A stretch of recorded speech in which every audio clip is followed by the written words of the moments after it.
The Daily Bread Devotions. Today's reflection with Pastor Jeff Elis Copides. Good morning, Ted. Kumusta? Ito na tayo. Nandito na tayo sa ospital ngayon for my angiogram test this morning.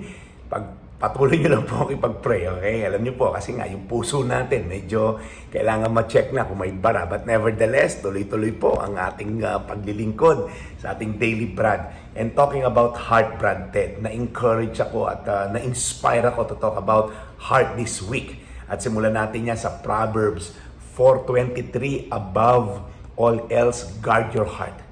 For everything you do flows from it. Ang sinabi po rito, above all else, okay? Yung kumbaga, medyo maging maluwag ka na sa lahat. Huwag lang dito sa pagbabantay sa puso.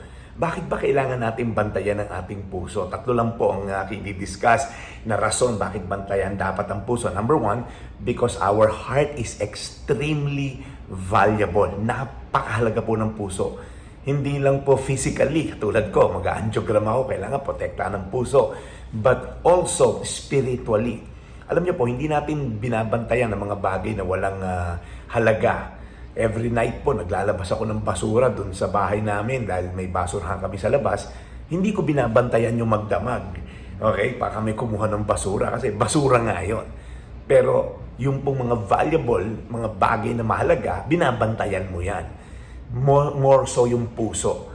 Dahil po ang puso natin, very valuable siya. Hindi lang nga po yung physical na heart, but also yung spiritual aspect po ng heart. Pangalawa po, bakit natin kailangan bantayan ng puso? Because it is the source of everything. Sabi ni King Solomon, bantayan mo yan because dyan nagmumula ang lahat. In other words, yan po yung source ng iyong pagkatao. Kasi po kung ano laman ng puso, lumalabas sa bibig. Sabi, the abundance of the heart, the mouth speaks. So, pag hindi mo binantayan yan, kung ano-anong basura pinasok mo dyan, basura din yung lalabas sa bibig, magiging basura din yung pagkatao mo. Correct? Kung sino ka ngayon, is a byproduct ng laman ng puso mo. Okay? So kung puro magaganda pinapasok mo dyan, puro makadiyos, puro pure and holy and righteous, yan yung lalabas sa bibig mo, yan yung magiging karakter mo, yan ang magiging destiny mo. So very important po kasi ang puso, ang nagmumula kung ano yung emotion natin, ano yung will natin, ano yung purpose, ano yung ating passion. Lahat po yan yung nagmumula sa puso. So, yun po yung pangalawang rason. Because our heart is the source of everything, our whole being. And thirdly, bakit kailangan bantayan ng puso? Because it is constantly under attack. Alam ni Satan, pag napanalunan niya yung puso, nakuha niya yung puso mo, makukuha niya yung buong pagkatao mo. Kaya po, paborito ni Satan, okay, yung puso ang makuha. Kasi pag nakuha niya yan, dyan yung seat of power natin, dyan yung seat of emotion and will. So be careful dahil po ang puso ay laging under attack ni Satan. Gusto niya yan. Kasi pag nawala yung debosyon ng puso sa Diyos, madedevote siya sa ibang bagay. So again po, yun yung tatlong dahilan ba't kailangan natin ingatan ang ating puso.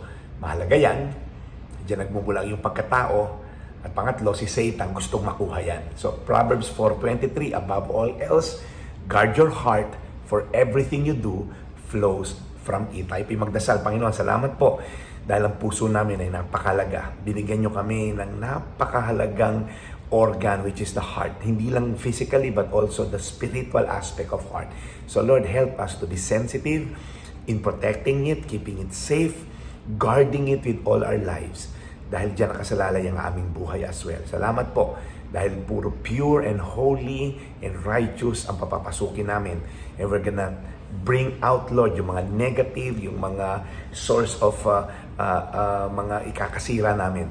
Thank you, Lord, for the wisdom to guard our heart. In Jesus' name, amen, amen, amen. Brad Ted, I just have to go. We'll keep you posted kung ano naging resulta, may bara ba or wala. Magkita-kita po tayo ulit bukas. This is Pastor Jeff, your daily bread, your daily dose of inspiration. Serving the people, Brad Jeff Elis Copides. Lord, we pray na maging maayos po ang lahat ng pagsusuri sa puso ni Brad Jeff. Ted Filon at DJ Chacha. Ngayon, nasa Radyo 5, 92.3 News FM. Monday to Friday, 6 to 10 a.m.